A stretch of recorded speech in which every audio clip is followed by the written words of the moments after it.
जनन। बच्चों, आज हम 12th क्लास का चैप्टर जनन के बारे में आज हम अध्ययन करेंगे। देखो बच्चों, जनन क्या होता है। जनन जानने से पहले हमें एक चीज और जाननी पड़ेगी, जीवन अवधि। देखो बच्चों, जीवन अवधि क्या होती है। प्रत्येक प्राणी की जन्म से लेकर मृत्यु तक जो जीवन काल होता है वो क्या कहलाता है, जीवन अवधि काल कहलाता है। हर मनुष्य, प्राणी और प्लांट्स, इन सब की अलग अलग जीवन अवधि होती है। जैसे मनुष्य की जीवन अवधि की बात करें अपन, तो मनुष्य की जो जीवन अवधि है वो होती है 100 ईयर्स की। ठीक है। फिर अपन तोते की बात करें तो तोते की जीवन अवधि होती है 150। ठीक है। अपने जो घरेलू मक्खी होती है, जो अपने घरों में देखते हो तुम, उसकी बात करें, घरेलू मक्खी की बात करें तो उसकी जीवन अवधि होती है 74 ईयर्स की। ठीक है। तो ये सब जीवन अवधि काल है अलग अलग मनुष्य में, अलग अलग प्लांट्स में। जैसे प्लांट्स की बात करें तो उनकी जीवन अवधि 4 से 6 महीने तक की होती है। ठीक है। इन सब की जीवन अवधि अलग अलग होती है। तो आपकी बुक्स में कई प्राणियों की जीवन अवधि के बारे में बता रखा है, उनमें से कुछ के मैंने बताए हैं, कुछ के और बता देंगे। ठीक है। तो ये होती है जीवन अवधि। जीवन अवधि के बाद में आता है आपका जनन। जीवन अवधि और जनन के बारे में मैंने क्यों पढ़ाया, ये पहले इसलिए दे रखा है कि जीवन अवधि के बाद में जब वापस नई संतति उत्पन्न होगी तभी तो उस जाति का अस्तित्व बना रहेगा। ठीक है ना। तो वो अस्तित्व बनाने के लिए जब मृत्यु हो जाती है तो उस प्राणी का अस्तित्व बनाने के लिए किसकी आवश्यकता होगी, जनन की। अब जनन क्या होता है। जनन क्या होता है, जब माता पिता अपने समान ही संतति उत्पन्न करेगा वह क्या कहलाती है, जनन कहलाती है। यानी अगर हम अपने माता पिता के समान है कि नहीं है, यानी कि माता पिता,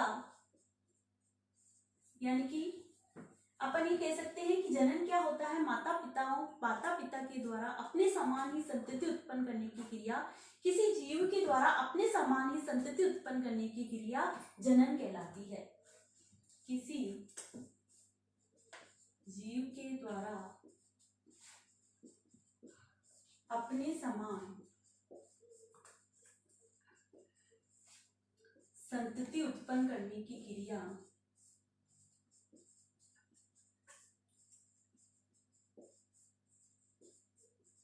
जनन कहलाती है। जनन,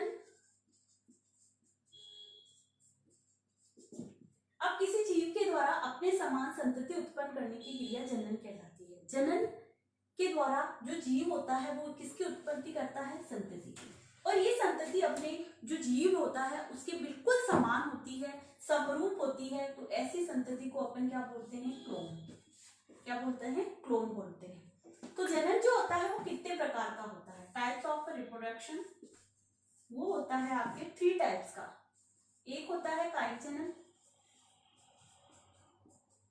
एक होता है अलैंगिक जनन,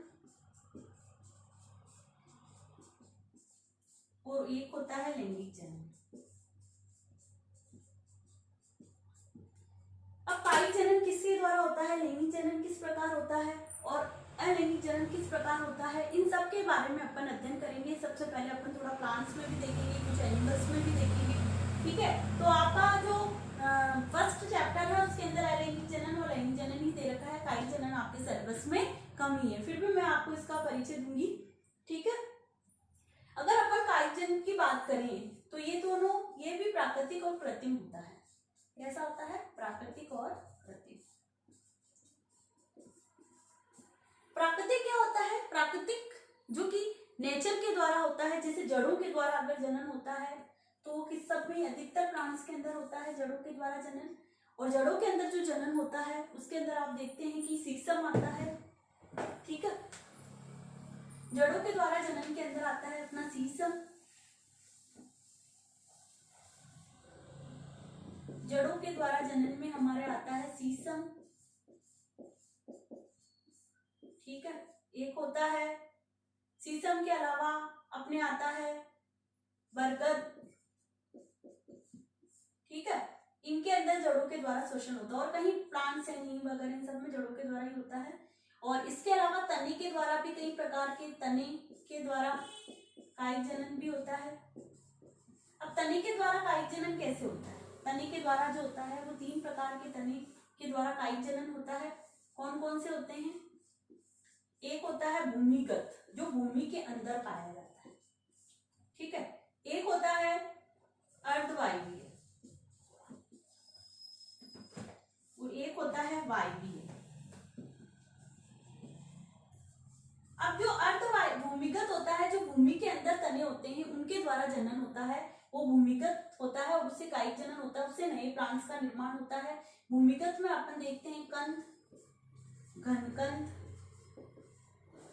शलकंद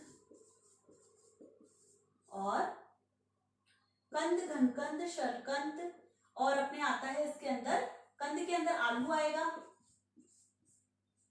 शलकंद के अंदर प्याज आएगा, लहसुन आएगा, घनकंद के अंदर अरबी आएगी, और एक होता है प्रकंद जिसके अंदर आता है अदरक, ठीक है।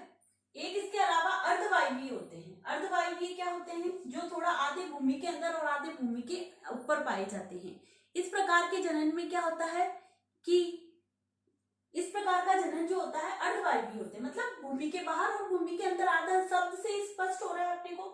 इस प्रकार के आपको एग्जाम्पल याद रखने हैं, एग्जाम्पल आते हैं एग्जाम में। कंद का क्या होगा? आलू। आप आलू को देखते हो तो आलू थोड़े दिनों बाद में आप देखते हो कि आलू के ऊपर छोटे छोटे अंकुरित भाग दिखाई देते हैं, घर में पड़े रहते हैं। तो कई लोग उसको ऐसे बोलते खराब हो गए। खराब नहीं हुए, उनको आंक कहा जाता है। उसको निकाल कर अगर अपन बोएंगे तो नए प्लांट्स का निर्माण होगा, कंद होता है।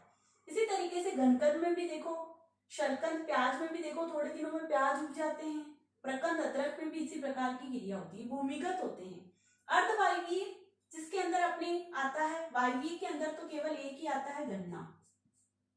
और अर्धवायवीय की बात करें तो इसके अंदर आता है 4 प्रकार के, ऊपरी भूस्तारी, अंतःभूस्तारी, भूस्तारी और भूस्तारिका।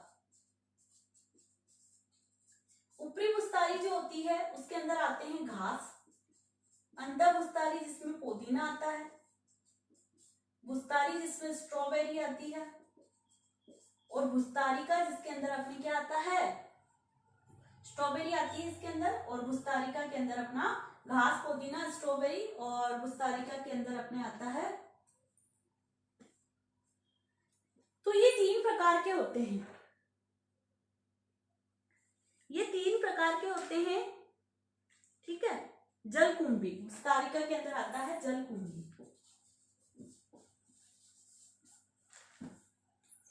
ठीक है। तने के द्वारा हो गया।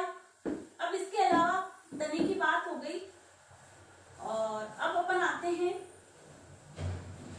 तने के बाद में जड़, तना और पत्ती के द्वारा। पत्ती में भी होता है, एक पत्थर चट्टा नामक पत्ती होती है इसमें ब्रायोफिलम, ब्रायोफिलम में ये पाई जाती है,